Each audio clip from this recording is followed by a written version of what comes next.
Hello kids, I hope you're having a good Friday. This video is going to quickly talk a little bit about our next unit that we're going to be studying. We're staying with Earth, and instead of just looking at the rocks on Earth, we're going to look at what is inside Earth, or what is underneath our feet. And as we are aware, the Earth is very, very big. It's like 25,000 miles in diameter, which also means that it's very deep. And most of you guys are aware that inside the Earth is we have the crust, and then we have a couple layers, and then the inside is called the core, or more specifically, the inner core. So if I were to rotate this Earth around, this is a pretty cool diagram because it actually shows if I were to expand and pull out the different parts of what's in the Earth, and it's kind of crazy what's underneath our feet. So the top layer here is pretty thin. This is called the crust of the Earth, and most of you guys have heard of this, and in actuality it's a lot thinner than what this model shows. In fact, it's so thin that if this model were to be accurate, you really wouldn't even see it.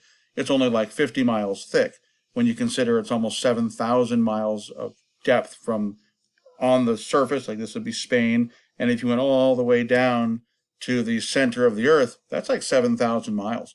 So what's underneath our feet, though, is pretty fascinating, and it's the reason why we have things like mountains, like the Alps here, or the, what other mountains are here, or the mountains in Greece right there, or the British Isles. All of these mountains, all these landforms are there because of the things that happen underneath our feet inside of Earth. So the first thing we're going to do today is just have you guys learn a little bit about the layers of Earth and what they are called, where they're located, how deep they are, how thick they are, and what their temperatures are.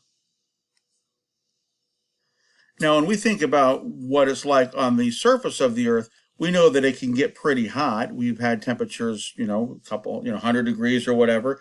And for us, that's pretty hot. But in reality, that's nothing compared to if you go down deeper into the Earth.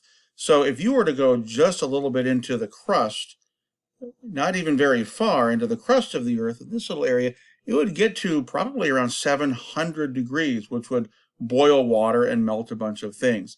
Below the crust, though, is a layer called the mantle. And this layer here, it looks kind of rocky because it is a little bit rocky. It's basically made of kind of a semi-solid or plasticky sort of a rock that flows really, really slowly.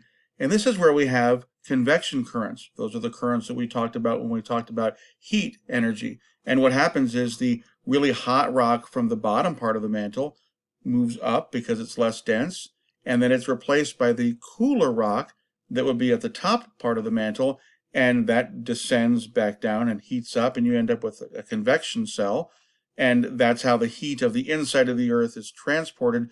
But that also creates movement that then makes landforms that we have on Earth, and that's why we have earthquakes, and that's why we have certain things on Earth like mountains and stuff like that, and that's why the continents are where they are, because even though it's moving extremely slowly, like millions of years it takes to move just a few inches, the mantle is moving, and it's cooler at the top than at the bottom. It's very, very hot at the bottom.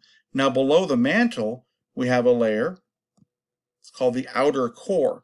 And this layer is where it starts to get really, really hot, like almost 9,000 degrees, which basically melts everything. So this is completely liquid like water, but it's made of nickel and iron, which are two metals which are totally melted, and they basically just slosh around inside close to the center of the Earth. And that's what gives the Earth its magnetism. And that also keeps the Earth kind of stable as it revolves and rotates and does all of its motion. So this is called the outer core, very, very far deep within the Earth. And then the very center of the Earth is a part that's called the inner core.